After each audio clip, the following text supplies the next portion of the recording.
Nazir var ki, bilsən nətərdir, evlatları eşrət içində yaşayır. Nə ilə, hansı, biz Azərbaycan xalqı, bilsən nətərdir, iki yerə, bir bu yuxarıda oturanlardır, birinci sortdur, biz ikinci, üçüncü, dördüncü sort millətik.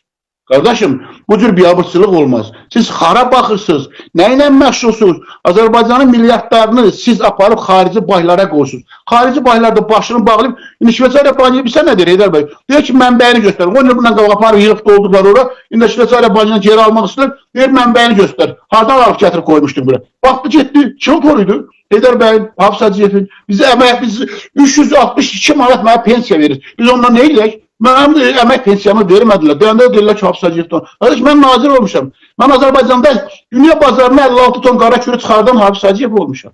Mən bu dövlətdə 4 dəfə prezidentliyə namizəd olmuşam. Bu dövlətin bu günə gəlib çıxmasında Əl-Əsədov sənin o evlərinin, nar şərəflərinin, nə bilim o mangal kebabxanalarının, o super hotellərin axşam olanda gəlsənə ofislərində 10-cu, 20-ci mərtəbədə o cavan qızlarla belini oxalatdırırsanız, onlar Hafız Hacıyevin hesabınadır.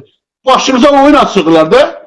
Yalan deyirəm, Ramiz Mehdiyevin dəstəsi 50'lər başımıza oyun açırdı. Gəldim, döşümü qabağa verdim, hamınızı qorudum, saxladım. İndi nətər olur ki, bizim telefonlara da cavab vermişsiniz ki, deyək ki, ölkə dağılıb gedir, qoymayın. Falan məmur ölkədə öz başınalıq edir. Döndü deyirlər ki, biz bilmirik. Bilirsiniz hanı? Nə oldu?